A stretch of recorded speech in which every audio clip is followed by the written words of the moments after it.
Jadi halau kini kenorang gila nak lihat keseng, kini gila rampak je keseng, gila launch, yang kini kicau kini kimat apa kini ke dismission, bab kini mission kilong, bab berdana ya kita bicara semua ini kita di rehabilitation center apa kini ke jalan mereka kejungi,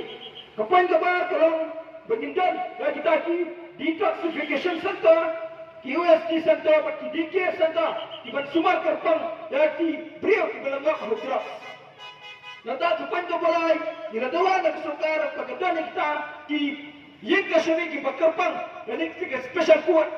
Berarti kena begitu di Nokai Drugs, di Badan Keti, Berkai Drugs, Bertancalan Drugs, apa kerjalah di Nyua yang kerja pensenja limbar dan jingdon tu di Buktiar di Badan Tibet, hak NDPS Act.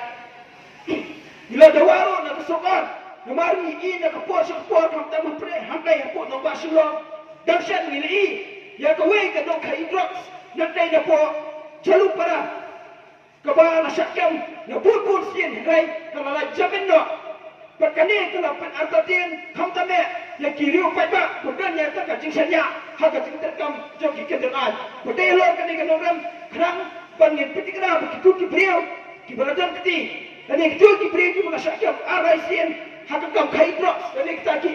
habitual offender ki nyo ya gajin pun saja tu pateknya bila dawa nak sukar bahkan pen sistem dan ban pen saja ya gitu ki brio ki bala syak dia buat apa lada pipa kelatan sidak ataku utu no kai drugs ulah pelajaran dalam puasa kuat namar bagi nok toket ini ki nok budai kemcap bahai ki persja hak puan bagi kamu drugs. Badai halor kani kanoran, benar kalian kesan di dawa, madu ada kesokar, atau nada ada yang kita special food, kerang mengira, berpikir kenal, berkinong kain drugs, berfikir juga ini PSA, hilang kibar, nak berperstat, hak bersyam ini mokat rumah. Yiru nak kepuas, utang habedai buat special food. Yiru bagi namarada ini, syam ini kikir juga ini PSA.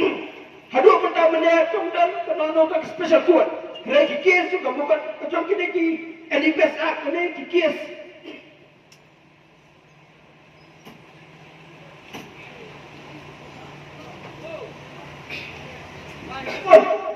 Ki nok hai drugs, kila syakam hak tidak kulit jongga Meghalaya. Takung ke RTI kaba nak kalian keseng nomor hak zingat inti jongga keseng ngim syamaya.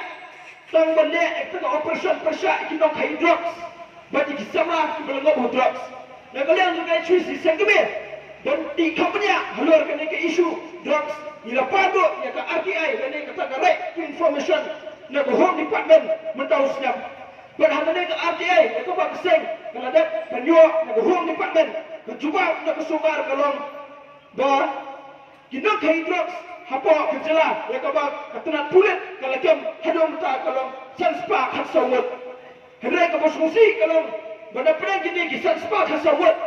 ngala ka pen saja jadi ban convict tang afuraingot kene ke record ya kaba kesen kelapan hagini ki sansdam kabukut bagi sansdam kesukaan ba kan tung kita di buktiar di tibet hagiban shimi ki bokat duma ki bedai bat kam kaidok sapo ke NDPS Act.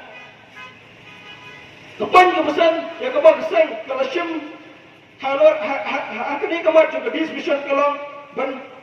settlement persya kita di nok hai drugs hak kita kendon and fix DPS kata sepak propra. Kapan kabar drill ya kabar HOC kalau syam kalau badan ya kinhon kulit bakapang namta kita kai drugs. Nomor bahadu pertama dan lagi pet yang kena kemat di IMA di dalam yang ada anti narcotic task force bagindan yang kena ngomong special force kapan pet bakitang yang kekam kai drugs apa kerja berkapan tu banyak ya kapan cuci kalau syam kalau berdana yang kita ke office jam narcotic kontrol biru apa kerja Meghalaya Juni.